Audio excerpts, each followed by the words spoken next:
muita coisa. E engraçado que mesmo em meio à pandemia, porque a pandemia pegou todo mundo desprevenido, é a grande verdade. Várias empresas quebraram. Cara, em meio à pandemia, assim, eu não entendo até hoje, em meio à pandemia, não tinha avião decolando e a gente estava vendendo do mesmo jeito.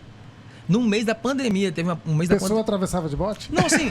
Isso acontece, as pessoas. Porque assim, o brasileiro é um ser humano que acredita muito em tudo, né, cara? Claro, O cara falou assim: vou comprar agora, porque quando voltar vai estar tudo mais caro. Sim. Vou aproveitar porque teve aquele negócio de muita gente receber um dinheiro aqui. Nessa altura eu estava em Portugal, né? Eu passei a pandemia toda em Portugal, né? E as pessoas estavam recebendo auxílio de alguma coisa, né? Era alguma coisa de auxílio aqui no Brasil. Sim. O pessoal aproveitou esse auxílio e comprou passagem, cara. Teve muita gente que comprou passagem. E eu tava preocupado porque a gente tinha acabado de se mudar para uma casa que a gente pagava muito caro em Portugal.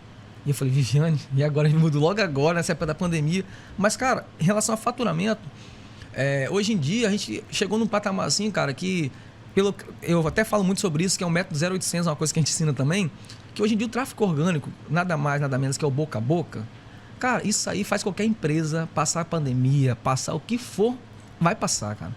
Porque assim, mesmo essa pandemia e tudo que aconteceu, em relação a faturamento, a gente nunca parou de crescer, cara. Assim, tem aquela mês que você fala assim, poxa, esse mês foi mais fraco. Que é normal, né? Esse mês foi meio assim. Mas assim, graças a Deus, respondendo assim, falando de salário, então eu falo assim, a gente nunca fatura menos de 300 mil reais por mês.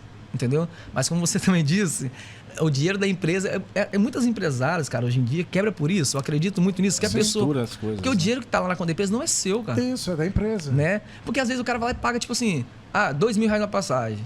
A passagem é 1.800, 200 só que é seu, mas o cara olha 2 mil na conta... Né? E assim, aí que é a questão que paga imposto demais, por isso que algumas empresas não conseguem se manter, porque o dinheiro que entrou na sua conta, isso já é parte de contabilidade, né? O dinheiro que entrou na sua conta, o banco não quer saber se é só 200 que é seu. Então, por isso que você tem que ter um controle muito bom disso. Tem que ter uma logística muito boa, tem que ter uma equipe muito boa. Por isso que a gente fala, eu até comentei aquela hora que sozinho, vocês dois já não é sozinho, né? Vocês estão em parceria aí. Mas sozinho a gente chega muito rápido, mas não chega muito longe em alguns lugares. Né? Então, por isso que a gente precisa... Tenho certeza que como vocês têm aqui, né? Eu vou até falar do André ali, a equipe que está tudo por trás aqui. Cara, se a gente não tiver uma logística, uma estrutura, a gente chega num patamar que a gente não consegue mais andar, sabe? E talvez foi por isso também que eu comecei a pensar, falei, preciso de pessoas do meu lado.